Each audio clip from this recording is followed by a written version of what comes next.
Hay una distancia que solamente la fe puede medir. No los kilómetros ni los días del calendario ni ningún instrumento de medición que el ser humano haya inventado. Es la distancia entre donde estás ahora mismo y donde el milagro te espera.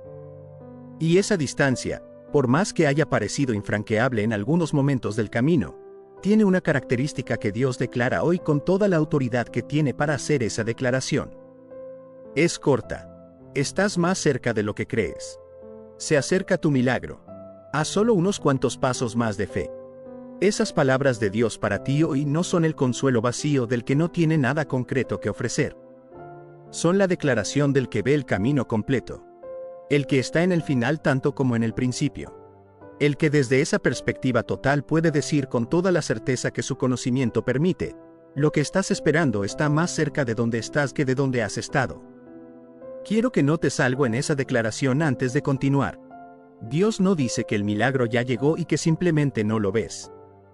Dice que se acerca, que está en movimiento activo hacia el momento de su manifestación, y que entre donde estás ahora y ese momento hay unos cuantos pasos más de fe.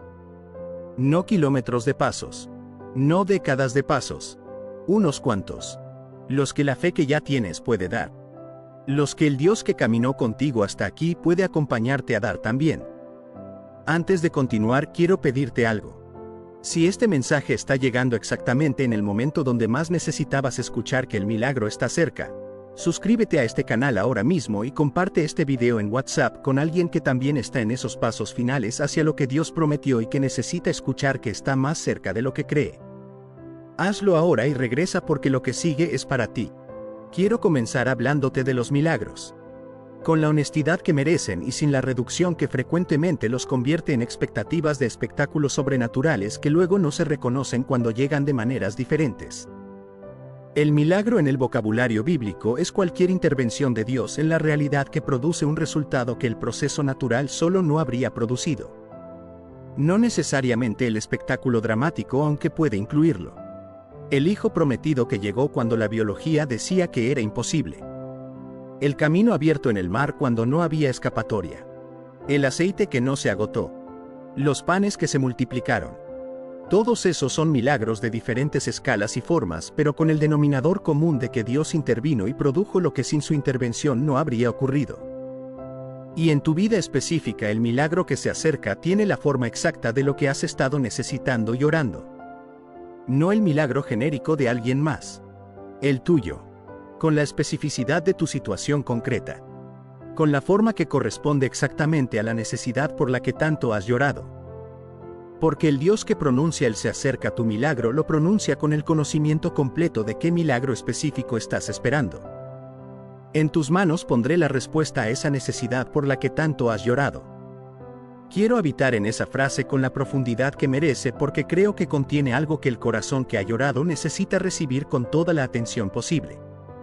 En tus manos pondré. El Dios que habla no está describiendo lo que podría ocurrir si las condiciones son las correctas. Está usando el tiempo futuro de certeza que habla de lo que ocurrirá. Pondré. Con la firmeza del que hace la declaración desde el poder y la intención suficientes para cumplirla completamente. En tus manos. La especificidad del destinatario. No en las manos de otro. No en el ambiente general de la situación donde podría ser encontrado eventualmente. En tus manos específicamente. Con la precisión del Padre que sabe exactamente a quién está prometiendo y que no hace promesas que no tiene la intención de cumplir. La respuesta a esa necesidad. El artículo demostrativo habla de algo específico que ambos conocen. El que habla y el que escucha. La necesidad que tiene nombre en tu vida. La que te ha mantenido despierto en las noches. La que apareció en la oración más honesta y más urgente que has hecho. La que en algunos momentos pareció demasiado grande para tener solución, pero que en otros momentos la fe sostuvo como parte de lo que Dios puede resolver. Esa necesidad específica es la que tiene la respuesta que Dios promete poner en tus manos. Por la que tanto has llorado. Esta parte de la declaración de Dios tiene una ternura particular que no siempre encontramos en las promesas bíblicas. El reconocimiento del llanto. No la minimización de que el dolor no fue real. No la instrucción de que ya no llores porque la fe no llora. El reconocimiento honesto de que lloraste.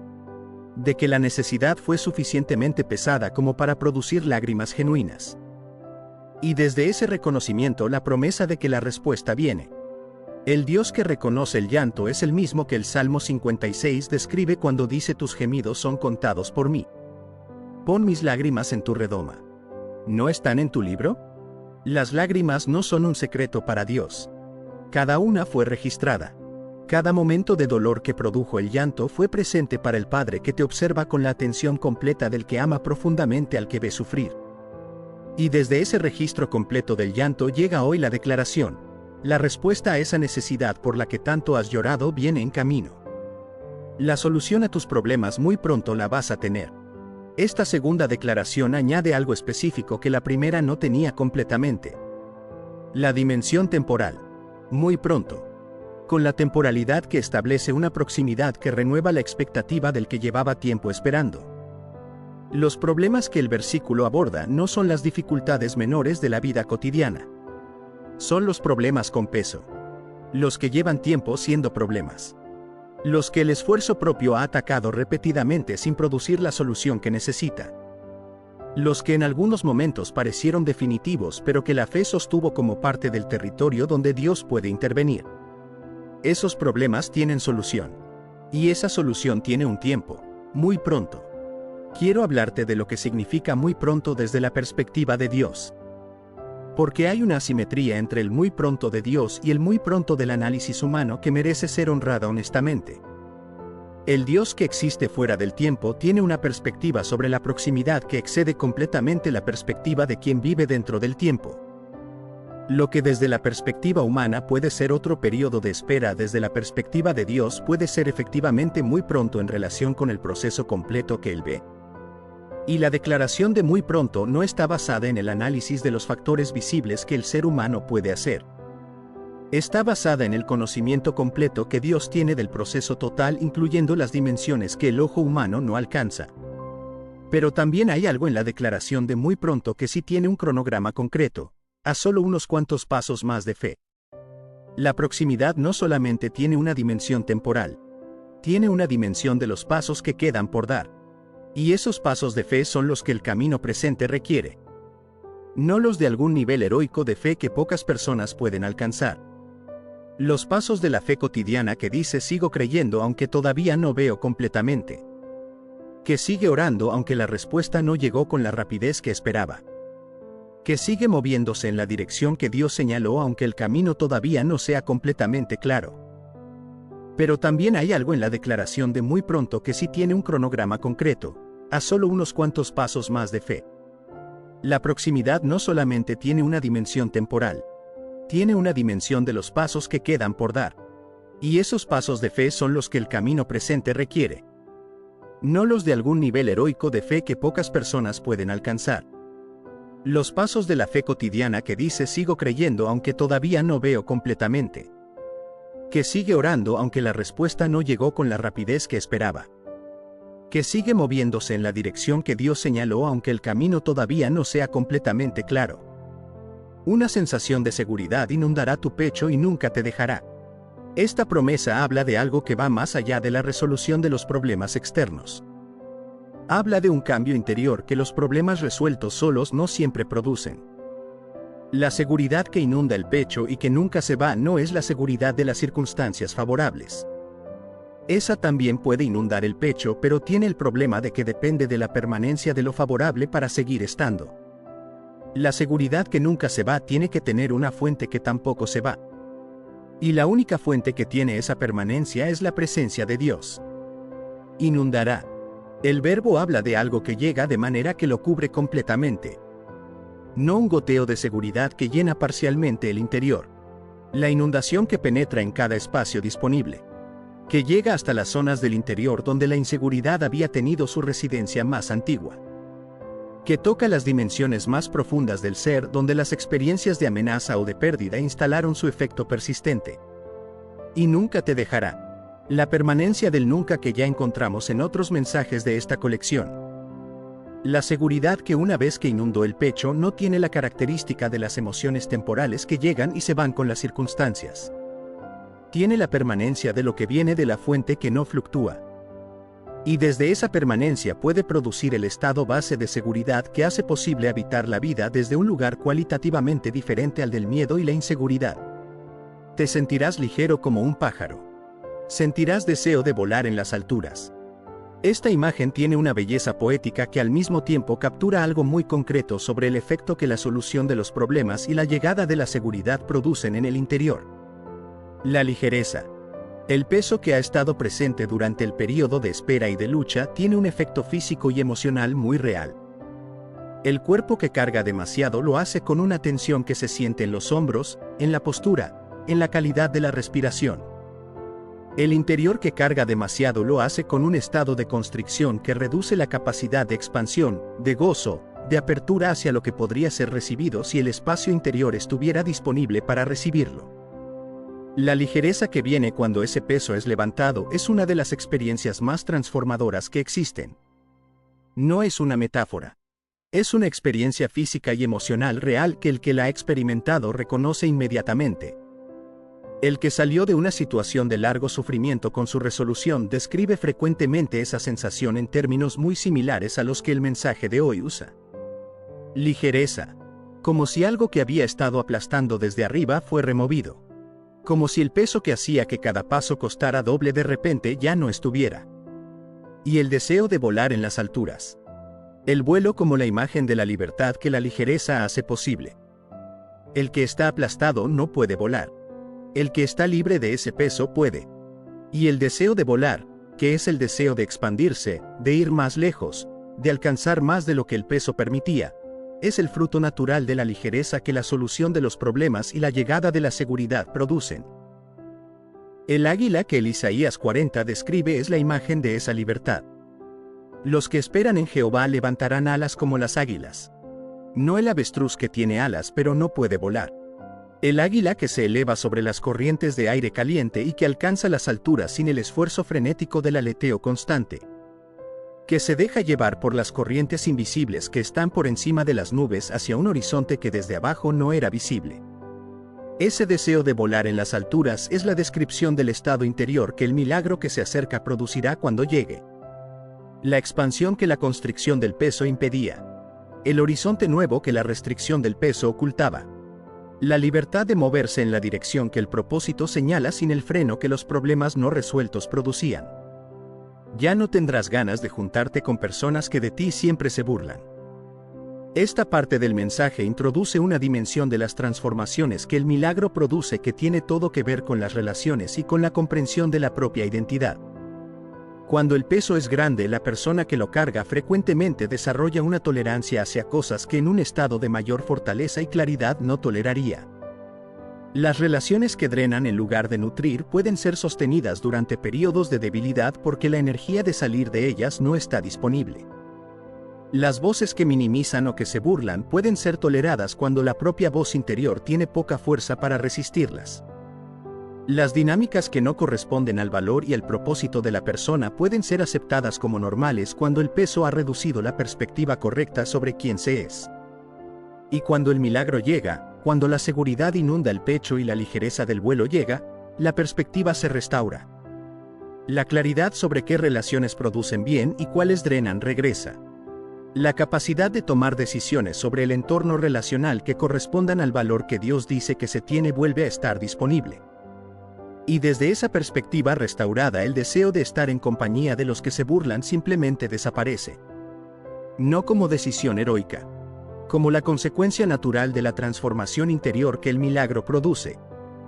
Quiero hablarte ahora de los pasos de fe que el mensaje describe como la distancia que queda entre el punto presente y el milagro.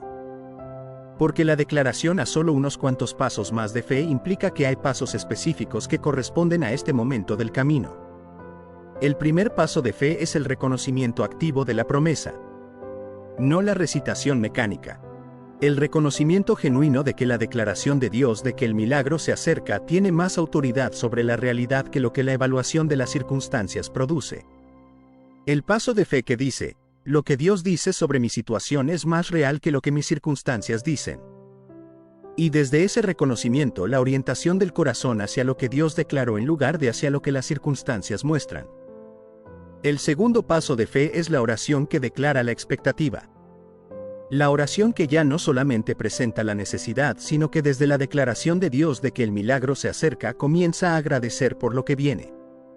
No la gratitud prematura de la negación de la necesidad que todavía está, sino la gratitud de la fe que dice, el milagro está en camino y lo recibo desde ahora con la apertura del que sabe que llegará.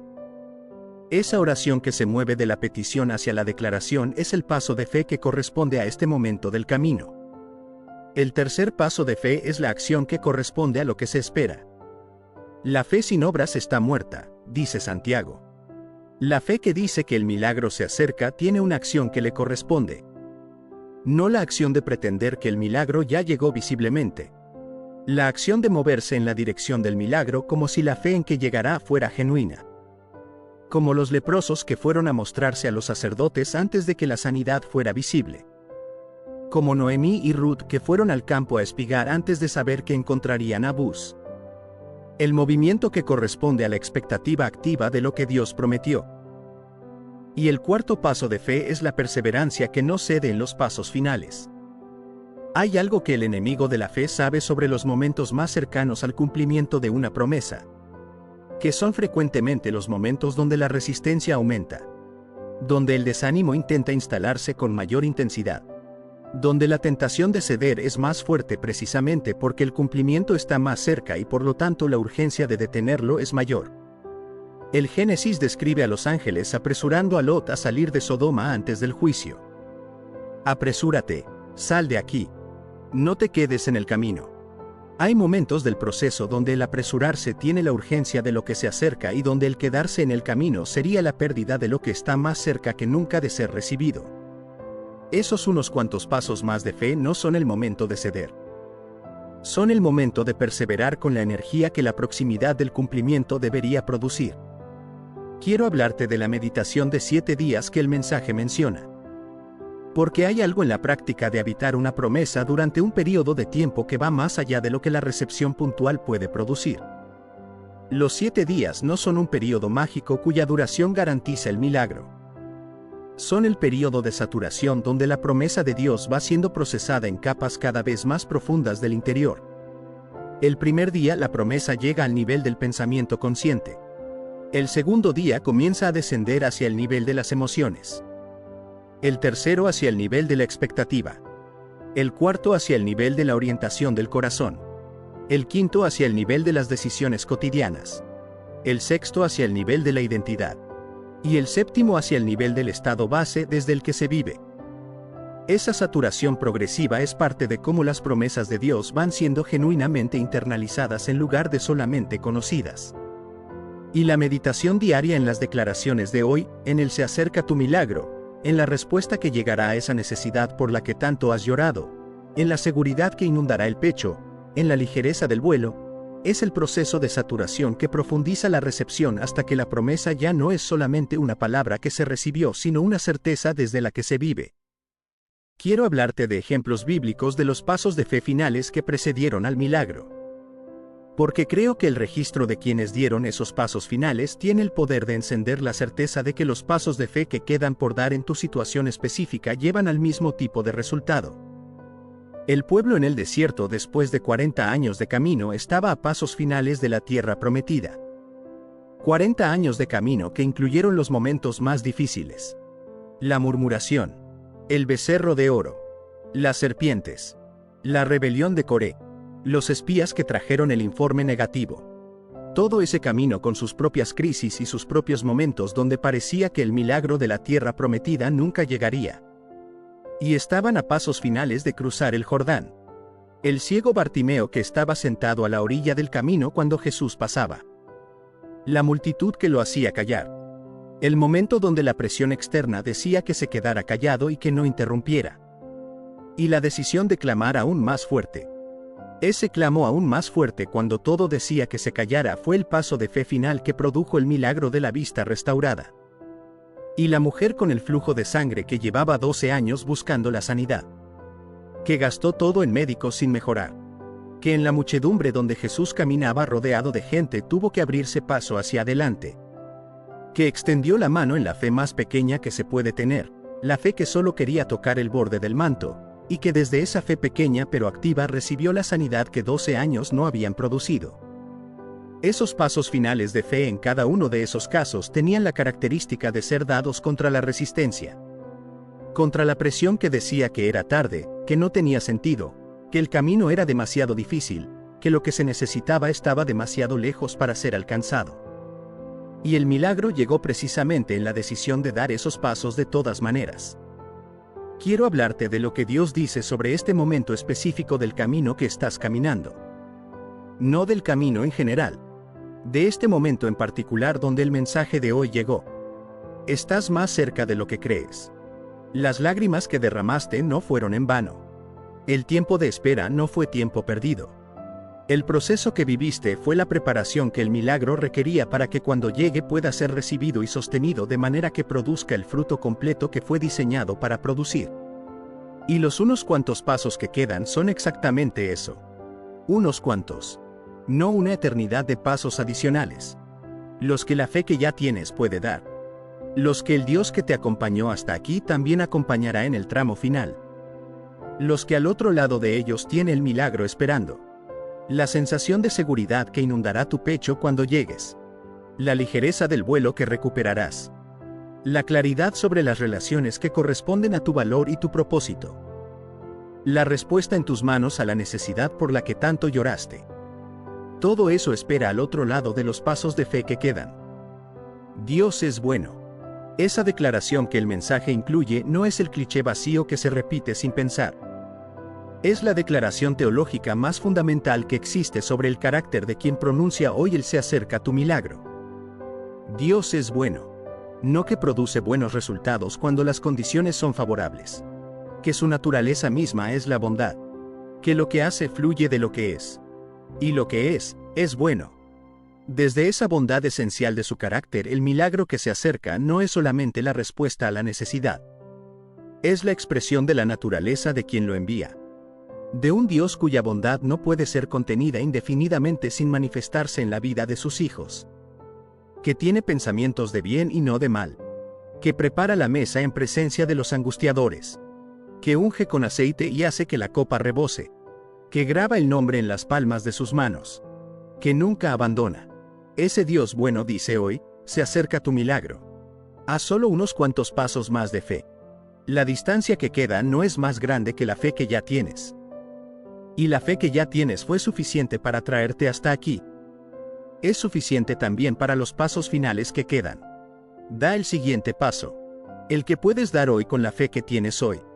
El Dios que te acompaña desde el principio estará también en ese paso. Y en el siguiente. Y en el que quede después de ese. Hasta que llegues al punto donde la promesa se cumpla completamente y donde la respuesta esté en tus manos y la seguridad inunde tu pecho y la ligereza del vuelo sea tu experiencia cotidiana. El milagro está en camino. Tu nombre está grabado en las palmas de sus manos. Y el Dios que pronunció esta promesa es fiel en cumplirla completamente. El capítulo 11 de la carta a los Hebreos es conocido como el capítulo de la fe.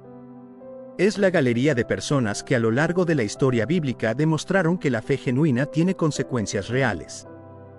Que no es simplemente un estado mental o una postura religiosa, sino una fuerza que produce resultados concretos en la realidad de quienes la ejercen. Y en esa galería extraordinaria de héroes de la fe aparece un nombre que no siempre recibe la atención que merece en este contexto. No Abraham, el padre de la fe, aunque también aparece. No Moisés, el gran libertador. No Gedeón, ni Sansón, ni David, ni los profetas, aunque todos están ahí también. Sara, la mujer, la esposa de Abraham, la que durante décadas esperó una promesa que su propio cuerpo contradecía completamente. La que llegó a reírse cuando los mensajeros de Dios repitieron la promesa. La que fue testigo de la tentativa humana de resolver con Agar lo que solamente Dios podía resolver. La que vivió la espera más larga y más biológicamente improbable que existe en la historia de la Escritura. Y de ella dice el capítulo 11 de Hebreos algo que es una de las declaraciones más extraordinarias sobre la fe que existe en toda la carta. Por la fe también la misma Sara, siendo estéril, recibió fuerza para concebir. Y dio a luz aún fuera del tiempo de la edad, porque creyó que era fiel quien lo había prometido. Antes de desarrollar el versículo, quiero que notes algo sobre la estructura de esa declaración. Comienza con la condición, siendo estéril. Nombra la condición sin minimizarla. La esterilidad de Sara no es negada ni relativizada. Es nombrada con honestidad. Y desde esa condición nombrada honestamente llega la declaración de lo que la fe produjo. Esa estructura es importante para recibir el versículo correctamente. La fe que describe Hebreos 11:11 de la mañana no opera por negación de la realidad adversa. Opera a pesar de la realidad adversa. No por pretender que la esterilidad no existía. Por creer que el que prometió era fiel a pesar de que la esterilidad era completamente real. Antes de continuar, quiero pedirte algo. Si este mensaje está llegando en el momento donde tu propia esterilidad, la forma específica que tiene en tu vida, la condición que parece contradecir lo que Dios prometió, necesitaba ser vista desde la perspectiva de la fe de Sara, suscríbete a este canal ahora mismo y comparte este video en WhatsApp con alguien que también está esperando el cumplimiento de algo que las circunstancias presentes parecen hacer imposible. Hazlo ahora y regresa porque lo que sigue es para ti. Quiero comenzar hablándote de Sara.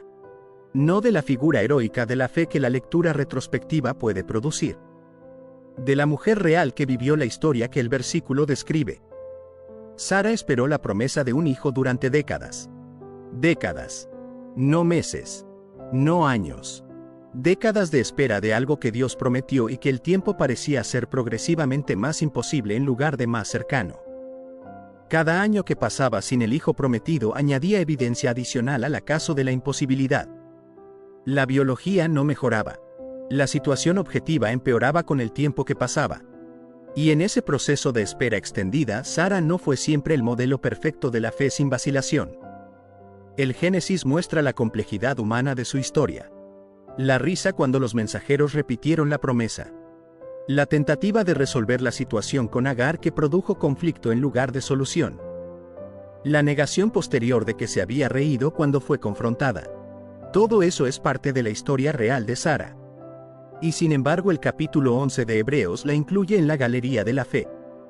No porque su fe fue perfecta y sin vacilaciones, sino porque al final la fe prevaleció. Porque en el momento decisivo recibió fuerza para concebir por la fe. Porque creyó que era fiel quien lo había prometido. Eso es extraordinariamente significativo para quien recibe el versículo hoy. Si la inclusión en la galería de la fe de Hebreos 11 requiriera fe perfecta sin ningún momento de duda o de vacilación, Sara no estaría ahí.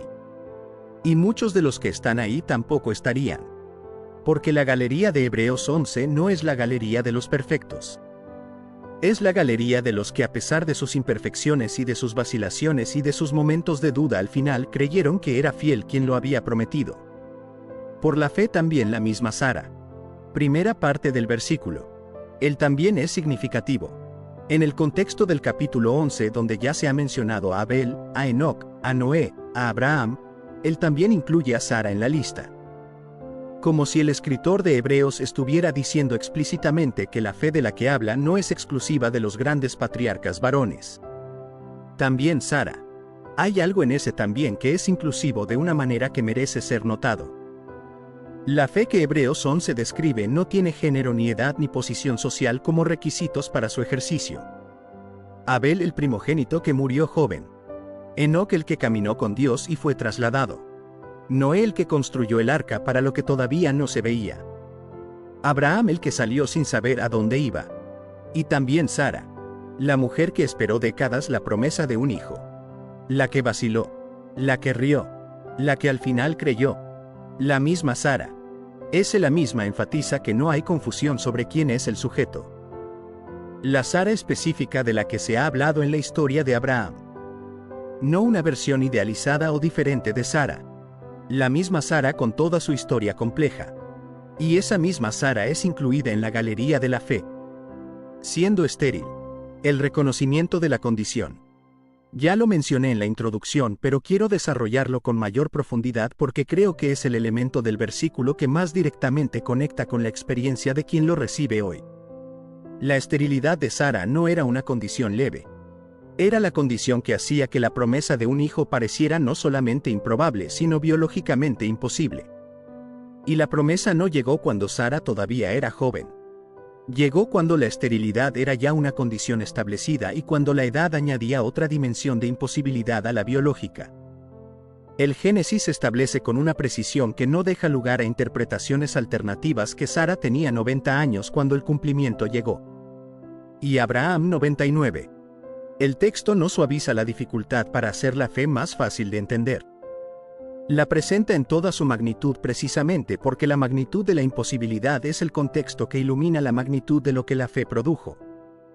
La esterilidad de Sara es la imagen de toda condición que en la vida de cualquier persona parece ser la evidencia definitiva de que lo que Dios prometió no puede cumplirse.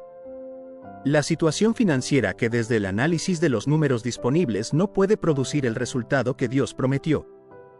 La relación que desde el estado presente parece imposible de ser restaurada. El proyecto que desde el fracaso pasado parece no tener las condiciones para el éxito que Dios señaló. El cuerpo que desde el diagnóstico médico parece no tener el camino hacia la sanidad que se ha estado orando. Cada una de esas condiciones es en su propio contexto la esterilidad de Sara.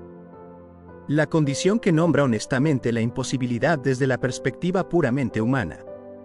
Y el versículo dice que la fe de Sara operó precisamente desde esa condición y no a pesar de su existencia, sino a través de su reconocimiento honesto y de la decisión de creer de todas maneras.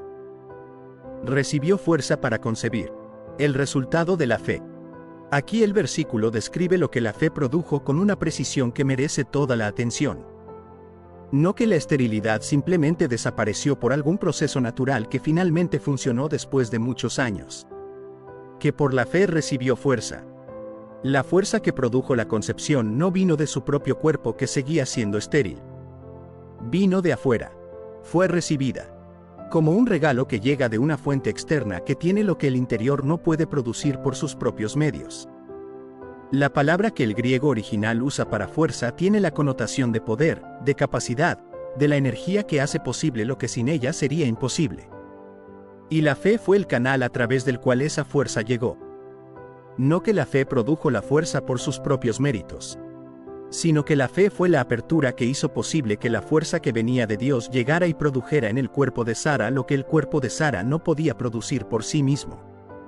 Eso establece algo fundamental sobre la naturaleza de la fe bíblica que el versículo ilustra perfectamente. La fe no es la capacidad humana de creer lo suficientemente intensamente como para producir los resultados que se desean. La fe es la apertura al poder de Dios que hace posible que ese poder opere donde las capacidades propias no alcanzan. La fe no produce el milagro. La fe crea la condición para que el poder de Dios que produce el milagro pueda operar. Sara no pudo darse a sí misma la fuerza para concebir. Ningún esfuerzo de voluntad ni ninguna intensidad de deseo podía producir lo que su cuerpo era incapaz de producir. Pero pudo abrir el canal de su corazón hacia el Dios que podía dar esa fuerza. Y en esa apertura la fuerza llegó. Y dio a luz aún fuera del tiempo de la edad. Segunda parte del versículo. Esta parte establece el resultado concreto de la fuerza recibida por la fe. No solamente que la concepción ocurrió, que el proceso completo llegó a su término, que el niño nació, que la promesa no solamente fue iniciada sino completada, que la declaración se hizo completamente visible y verificable en el mundo real. Fuera del tiempo de la edad. La expresión griega que se traduce así habla de haber pasado el tiempo biológicamente apropiado para el proceso que ocurrió. Sara dio a luz habiendo pasado el tiempo. No en el tiempo que la biología habría contemplado como el correcto. Más allá del tiempo. Cuando desde la perspectiva del tiempo apropiado ya no era posible. Eso dice algo sobre la naturaleza del milagro que la fe puede recibir que es importante para quien recibe el versículo hoy. El milagro que Dios produce no siempre opera dentro del tiempo que el análisis humano contempla como el tiempo en que el resultado era posible. Puede operar fuera de ese tiempo. Después de él. Cuando desde la perspectiva del análisis temporal el momento correcto ya pasó. El que dice es demasiado tarde para mi situación está usando el tiempo biológico o el tiempo social o el tiempo económico como el árbitro de lo que es posible. Y el versículo de Hebreos 11:11 de la mañana dice que Sara dio a luz fuera del tiempo de la edad. Cuando el tiempo que contempla como el árbitro ya había pasado. El milagro ocurrió de todas maneras. Porque el tiempo del milagro de Dios no está limitado por el tiempo que el análisis humano contempla como el apropiado. Porque creyó que era fiel quien lo había prometido. Tercera y más importante parte del versículo. Aquí está el fundamento de todo. La razón por la que la fe de Sara fue capaz de recibir la fuerza. La base sobre la que la fe operó. No una descripción de la intensidad de su fe o de la perfección de su fe. La descripción de su objeto. Creyó que era fiel quien lo había prometido. El objeto de la fe de Sara no fue la promesa misma en abstracto. Fue la fidelidad del que prometió. No creyó en el cumplimiento de la promesa por su propio peso teórico. Creyó en el carácter de quien la hizo. Y ese giro del objeto de la fe hacia el carácter del que prometió en lugar de hacia el contenido de la promesa es lo que produce la estabilidad de la fe que el versículo describe. Fiel quien lo había prometido. La fidelidad como el atributo de Dios que fundamenta la fe de Sara. No su omnipotencia, aunque eso también es relevante. No su omnisciencia, aunque eso también aplica. Su fidelidad. La capacidad de cumplir lo que prometió, porque la fidelidad a sus compromisos es parte de lo que Dios es y no simplemente algo que practica cuando las condiciones son favorables. La fidelidad de Dios es distinta de la fidelidad humana en una dimensión fundamental. La fidelidad humana puede ser sincera y aún así fallar porque los recursos o las circunstancias exceden la capacidad de cumplir lo prometido.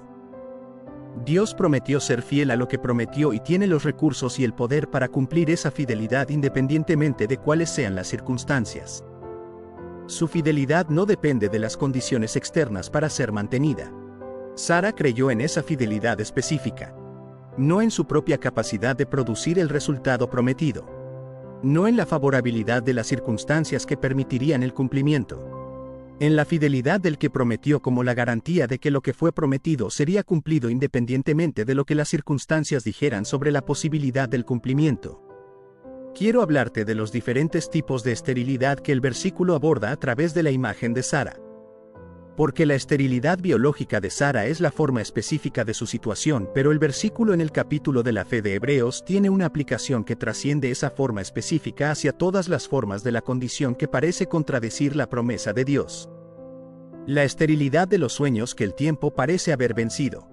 La persona que tenía un sueño claro sobre el propósito de su vida y que el tiempo, con sus circunstancias y sus fracasos y sus demoras, fue erosionando hasta que el sueño parece ahora una memoria de juventud más que una expectativa viva. Para esa persona el versículo dice lo mismo que a Sara. Fuera del tiempo de la edad Dios puede producir el fruto del sueño que el tiempo parecía haber vencido. La esterilidad de las relaciones que el daño parece haber hecho irreparables. El matrimonio que atravesó tanto que la posibilidad de la restauración genuina parece más un ideal que una expectativa real. La relación con el hijo o con el padre que se deterioró hasta un punto donde la reconciliación parece requerir más de lo que cualquiera de los dos tiene disponible. Para esa situación el versículo dice que la fe puede recibir fuerza para lo que las propias capacidades no pueden producir. La esterilidad financiera. La situación donde los números no dan, donde las deudas exceden los ingresos, donde el análisis honesto de los recursos disponibles no produce ningún camino hacia la provisión que la situación requiere. Para esa situación el versículo dice que la fidelidad del que prometió proveer no depende de que los números den antes de que provea. Puede proveer fuera del tiempo de los números. La esterilidad espiritual. El período donde la relación con Dios que antes tenía una vitalidad específica parece árida. Donde la oración que antes producía una conexión clara parece tocar el vacío. Donde la fe que antes fluía con cierta naturalidad requiere ahora un esfuerzo que no siempre produce el mismo resultado. Para ese período la fe de Sara, que incluyó momentos de risa y de duda y de tentativas humanas de resolver y que de todas maneras al final creyó en la fidelidad de Dios, es el modelo más relevante posible. Quiero hablarte de lo que el versículo dice sobre el proceso de la fe que Sara ejerció. Porque el versículo no describe solamente el resultado final. La estructura del versículo ilumina el proceso que llevó de la esterilidad nombrada al dar a luz. El proceso comenzó con el reconocimiento honesto de la condición. Siendo estéril, Sara no llegó a la fe que recibió la fuerza negando la esterilidad. La nombró, la vivió, no ignoró la evidencia que contradecía la promesa. La conocía perfectamente. Y a pesar de ese conocimiento perfecto de la evidencia contraria, creyó en la fidelidad del que prometió. Esa honestidad sobre la condición es parte de lo que distingue la fe bíblica de la negación religiosa que dice que el problema no existe o que si hay suficiente fe los problemas se vuelven invisibles. La fe de Sara no hizo invisible la esterilidad. La nombró y creyó de todas maneras. Y esa fe que nombra honestamente y cree de todas maneras tiene una solidez que la fe que niega la realidad no puede tener, porque la fe que niega la realidad colapsa cuando la realidad se hace imposible de seguir negando.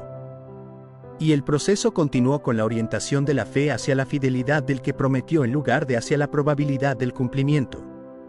Sara no evaluó la probabilidad del cumplimiento de la promesa y desde esa evaluación de probabilidad decidió si creía o no. Evaluó el carácter del que prometió, su fidelidad.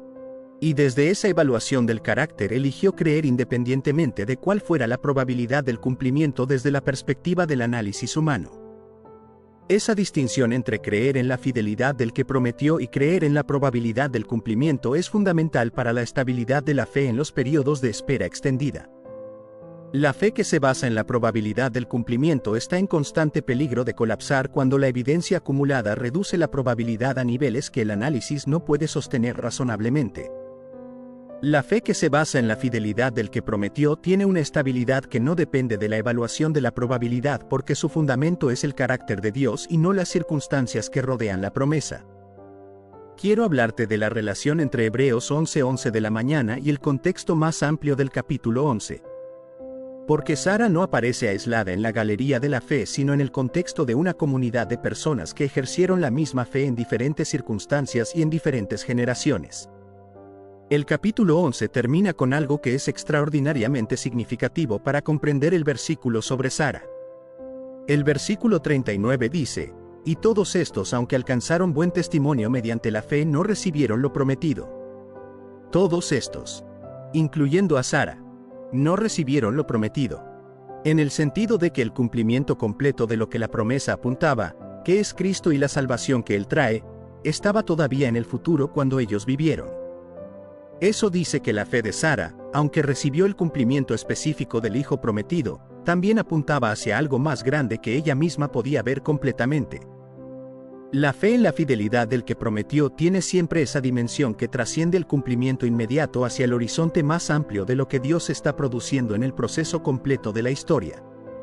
Y el versículo 40 dice, proveyendo Dios alguna cosa mejor para nosotros para que no fuesen ellos perfeccionados aparte de nosotros.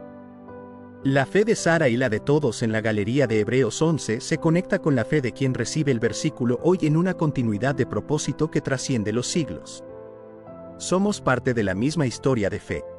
Los que creyeron antes que nosotros están de alguna manera esperando junto a nosotros el cumplimiento completo de lo que comenzó en Abraham y Sara.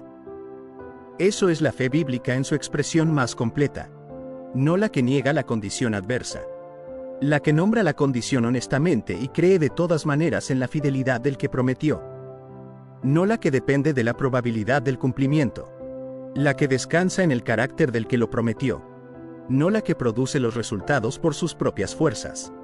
La que recibe la fuerza que viene del que tiene lo que el interior no puede producir por sí mismo.